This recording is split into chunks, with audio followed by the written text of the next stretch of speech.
Hey everyone, welcome back to today's Explainer.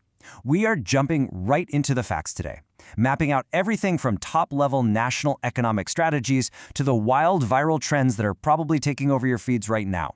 Looking at the big picture and the local level side by side really gives us the perfect snapshot of what's actually happening out there. So let's get right into it. Here is what we've got on the docket today. First, PM Modi's economic appeal. Second, state politics and decisions. Third, crime and accidents across India. And finally, trending news and sports. All right, let's kick things off with Section 1, PM Modi's economic appeal. So the big economic news today centers around a direct appeal from Prime Minister Modi. He's urging the nation to actively cut back. And we're not just talking about saving petrol and diesel, he's specifically asking people to hit the brakes on buying gold. Now you might be wondering, why gold? Well, it all comes down to the global picture. With the whole Iran-US conflict going on, there is massive pressure on foreign exchange reserves and global supply chains. Basically, by holding off on gold imports and conserving fuel, the idea is to kind of build a shield around our economy to protect it from these unpredictable global shocks. But the markets never really sleep, right? While the public is being asked to pause gold purchases, we are seeing a crazy, sudden surge in silver prices. It's honestly a textbook example of how fast money moves. When one traditional safe haven gets paused, boom, buyers just flood right into the next best available alternative. And this isn't just talk either. We're already seeing this top-down messaging trigger real action.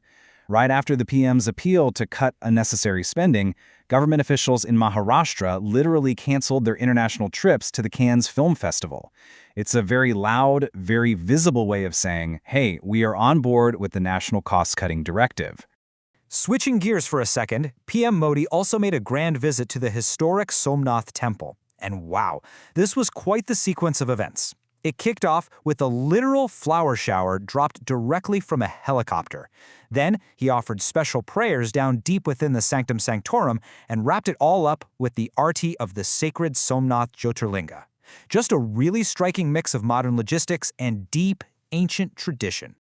Okay, one quick reality check. For all you travelers out there, before we move on, if you're booking flights, taking off from the brand new Noida Juar Airport is actually turning out to be more expensive than flying out of the established Delhi IGI Airport, which honestly makes sense when you think about it. It's classic infrastructure economics. Those massive initial operational costs for a shiny, state-of-the-art facility, yeah, those usually get passed right down to the early passengers. Moving right along to Section 2, state politics and decisions.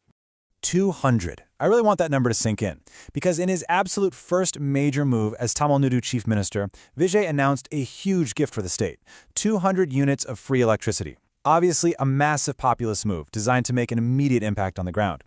But politics is never just about policy, is it? Right as he makes this massive political debut, singer Suchitra has been making some very public comments about Vijay's personal life and actress Trisha. It just goes to show how fast a new leader's private and public worlds can crash into each other in the spotlight. Meanwhile, over in West Bengal, there are some huge administrative shakeups happening. Shubhendu Adhikari's government is basically overhauling the system from the ground up. Reports are saying the new administration is giving officers a totally free hand, pushing hard for absolute transparency.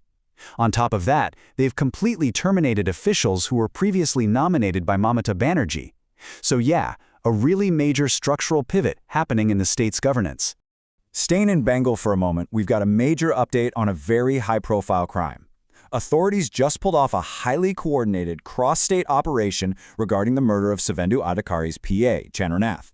Step 1 was this seamless integration between the Kolkata and Ayodhya police forces, and that led right to Step 2. They successfully nabbed the main sharpshooter identified as Raj Singh, an absolutely crucial breakthrough in a politically sensitive case.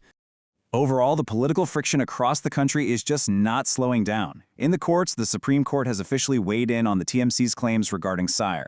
Then out on the campaign trail, you've got the BJP's Ravi Kishan making bold predictions about how the Bengal election results are going to impact the upcoming UP polls. And on the flip side, the SP's Anurag Bhadoria is heavily questioning the narrative around the PDA community, straight up asking if backward and Dalit communities aren't considered Hindus. It's a stark reminder of just how deeply polarized the debates shaping our elections really are. All right, let's lower the energy a bit and transition to Section 3, crime and accidents in the country. Public safety is a massive challenge across the map today. Just to give you the rundown, On the Udaipur-Ahmedabad highway, a passenger bus literally caught fire. People had to desperately jump out just to survive.